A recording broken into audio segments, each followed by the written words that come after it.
9:30 in the morning, and an executive bus ferries prospective corporate customers from the local airport. They're buying for their own organizations, not for themselves, and the company they're visiting is saying, buy from me, not from the opposition. To do this, they've designed a kind of technological Aladdin's cave. I sometimes think that in America, selling is as necessary to existence as breathing. People just don't believe things until they're sold on them. And if you're a big company, you've got to sell them in a very big way. Here in Grand Rapids, Michigan, one of America's largest corporations has built what they call a living laboratory, although what's actually being tested might be the technology of the big cell itself. Close to it anyway. Yeah.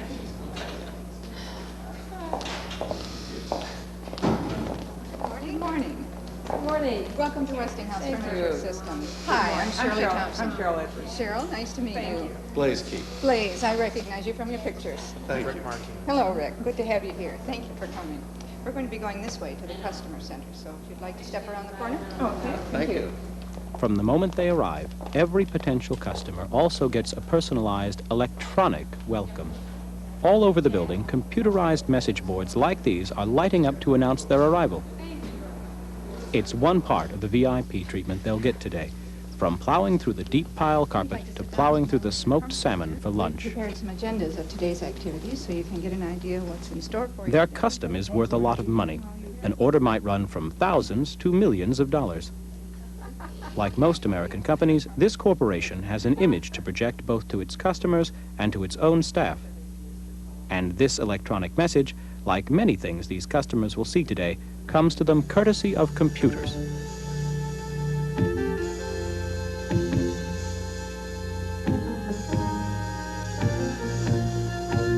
In a world that demands new technologies and services almost daily, there is one thing of which you must be sure: quality. And you can be sure if it's Westinghouse. Almost since the day George Westinghouse began his crusade for alternating current, Westinghouse has used technology to make the world work better through the generation, transmission, and distribution of electricity. Behind the scenes, a bank of slide projectors and a projection video screen provide this complex audiovisual display.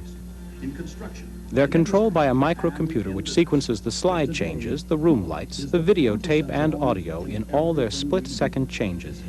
If you're a multi-billion-dollar corporation like Westinghouse, but you're fourth in Office Systems furniture sales, well, that's bound to be a little galling.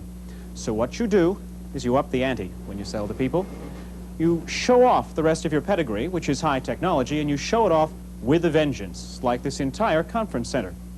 It's a multimedia environment with projection video, movies, slides, 37 different speakers, total control of all the lights, 33 workstations on this giant rotating platform, and a podium from which it can all be controlled. I think this room is marvelous. Let me show you. Now, this podium, which goes up if you want it to, match your height, is the control center for the room. All the lights, all the screens, everything, all the projection. But it doesn't control it directly. It's linked through a data line to a mainframe computer in the AV section, which is then linked by data line through the podium to the room, and that's what controls everything. If you don't want to control it from the podium, if you'd like to walk around, you can also control it from a handheld unit, or several handheld units actually. It takes 4 to cover all the controls in the room. Or you can have the computer itself run an entire show, doing things like this if you want.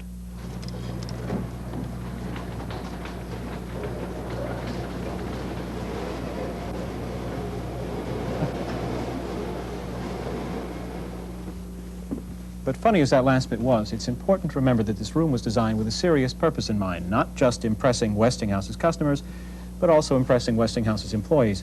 Each of these workstations is arranged for a kind of maximal efficiency in a seminar. There's a smoke exhaust, so if you're a smoker, you won't bother your neighbors. There's a light you can flash to indicate to the speaker that you want to ask him a question. You have your own work light, and of course you have electrical outlets, data terminal connections, and phone connections. This is what the company makes: office partitions and office furniture. So why has it spent $15 million on building a kind of industrial Disneyland?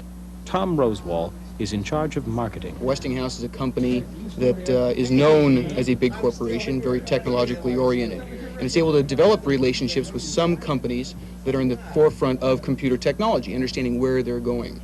And I think it boils down to a major series of investments. We make investments in our product trying to incorporate that technology. We make investments in our facility, because in many ways this facility is a living laboratory for testing both our products and the computer-related products as they integrate into our own. If you would, please step this way. We're going to be taking you on a tour of our facility here on this computer-controlled vehicle. This vehicle is completely computer-controlled by this computer right here, and it follows a frequency-generating wire within the floor in order to guide it through our factory. If you pull the handles forward here, we'll begin our tour.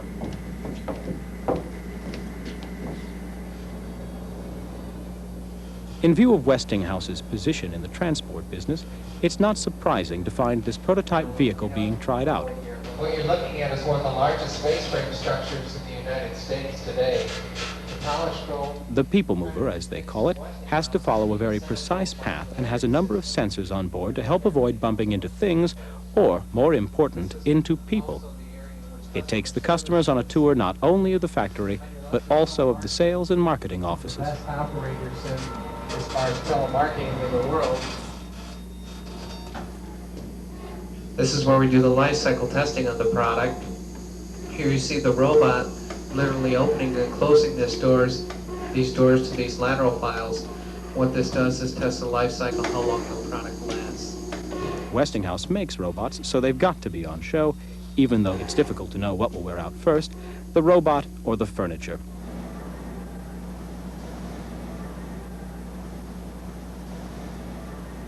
Everything so far is designed to create a space-age image. It's been polished steel, polished glass, and polished technology all the way. But this is the part of the tour where shop window gives way to the reality of the shop floor. And even this is polished. Workers take as little notice of the people mover as they do of the robot mailman, which follows a fluorescent strip painted on the floor.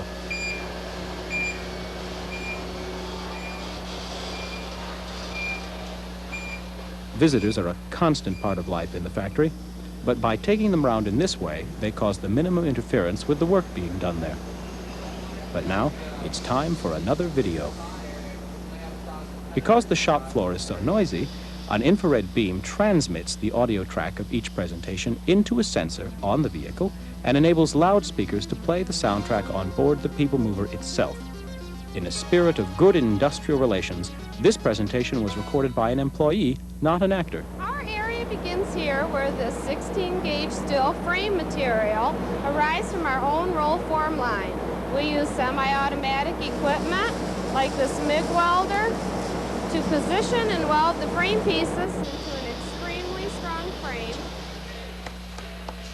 Most of the work on the shop floor is surprisingly unautomated. This is the technology of the hammer and the Stanley knife.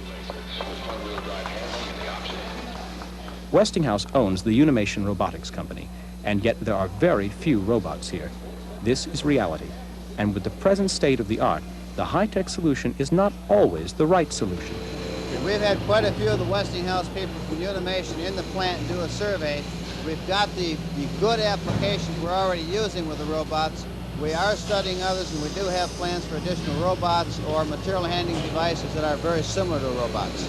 It's not so easy to work them into the workplace, is it? Well, especially in our application, because our parts are large and heavy. We need big robots in order to handle them. I think integrating is the big part of it, because a robot per se, like in this machine here, the robots work well, the computers work well. When you gel it all together with the automation, trying to get it all going the same direction at the same time, that's what's difficult. I think this one's given you a lot of trouble so far. Well, this has probably been the least successful of any of the pieces of equipment we've put in so far. And this was the very job they were trying to automate. Today, it's gone back to being done by hand. We do appreciate you coming today and spending some time with Westinghouse. After the grand tour and a grand lunch, the serious business of negotiation. And of course, the environment has to be right for this, too. One of the main points about these sales meetings is to avoid distractions. But people do have to be reached, so if a phone call or a message comes in... Westinghouse Message Center. This is Tracy. Can I help you? Okay, I'll get a message to her. That person's name and badge number is flashed on the display. If they look up and see their badge number, they can then come over to this silent printer, read their message, and act on it if they feel like it through the phone system. This panel also serves as a control for the entire room's lights, projection facilities, and so forth, and it has a couple of extra goods. The environmental temperature indicator, a thermometer to those of us who aren't into jargon, and something called a data acquisition time improvement monitor, which is a fancy way of finding out what your meetings actually cost. And so the cost ticks away each minute on a screen. But what do all these fancy devices accomplish? Well, boy, that's a tough question to answer. What does it accomplish? It provides us the opportunity to try new technologies and see how they fit in the office. We're in the business of designing furniture, building furniture to fit into offices. Unfortunately, we also have to accommodate electronics and all of the other products that fit into your office environment, the file folders and everything else. We need to try virtually all of the technologies that are available, both cabling, like a local area network that we've got in place that you haven't even seen, to try the new high-tech data transfer methods, the electronic mails, the visual communications methods. Will they work? Don't they work? If not, why? Do they improve productivity in our office? Yes or no? When we can define or come up with a reasonable answer to that question for ourselves, it gives us a much stronger base to sell our product from. Put together a number of typical workstations, and would hope that you can consider them. What you see in these workstations, of course, is a composite of our panel system and some of the components that go with it: work surfaces, cabinetry, shelves, seating. And if we can get your agreement on them, we'd like to pre-book them today. An important part of clinching a sale is to be able to visualize what the customer wants. This is the CAD room here at Westinghouse. CAD means computer-aided design, but you don't start with a computer. When you buy systems furniture from Westinghouse, you start with a questionnaire. If you fill that out honestly, they know the kinds of things you're really going to need in your office, and then Westinghouse works together with your designer to come up with a two-dimensional and then three-dimensional plan that uses the space most efficiently. That's when you come here and, using the computer, finalize your selections. So this is where we're seeing a three-dimensional mock-up of one of the workstations I, the client, have selected. Right. Based on the results of the questionnaire, our system has selected this typical workstation for you. One of the things we can do is change the color. We can make changes to it.